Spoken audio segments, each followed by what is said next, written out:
How do you assess the performance? Performance from ourselves, individually, a lot of off-key performances. We knew exactly what to expect coming into the game, if I'm honest. We knew the crowd would be big and quite, not hostile, but make it feel like a proper game, which the lads of this age don't often get. So it's always a good test to see how they react. I think we started really comfortably, and the first 10-15 minutes of the game looked like what I think a lot of people would have expected it might look like, us in their half, controlling the game. And I'm not sure if that lulled us into a bit of a false sense of security, but we seemed to step off the gas, and from there on we made it difficult for ourselves, but all credit to AFC Wimbedon, they did everything they could to make it equally difficult. So it was a tough night on the night, and I think the 4-1 scoreline is probably a little bit harsh on their players.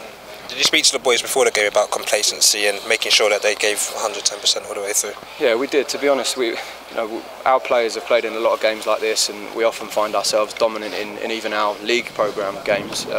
And complacency and mentality is not something we have to remind them about too much. We've got a real good bunch of boys, great winning mentality. They've all won a lot of competitions at all age groups. But we did speak about it before the game, because it's obviously on paper, when you look at the tie, it is the big talking point. I don't know if it was that with some individuals. I think some people, if you look at the quality of our play, just technically, I think some people did just have an off night. Our passing game wasn't there, and I don't think that would be aimed at complacency. But these are the tests we need. You get all the games against Arsenal and Spurs at training grounds where the pitches are like a carpet, and they're really attractive football matches. These, if you're talking about players going on and playing in the real world, these are the sort of experiences they need, and definitely a big learning process for some of our players tonight.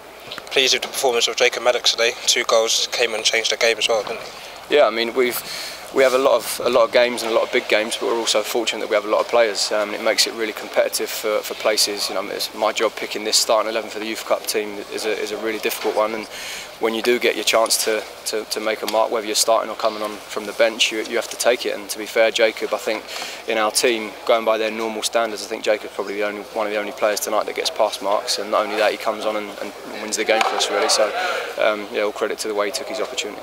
Moving forward, another quarter-final in FA Youth Cup. People calling it the Chelsea Youth Cup almost. Looking to go all the way again? Yeah, certainly. Obviously, there's a couple of players in our team that have got the opportunity to win it 3 years in a row, which would be a special achievement for them. But we also do take it very much, it's a cliche, but one game at a time, because we've seen so many dramatic games over the years that we know you can't take your eye off the ball. And certainly with this one now, Reading are a team that are always very difficult to beat. They're always strong, particularly in our league programme.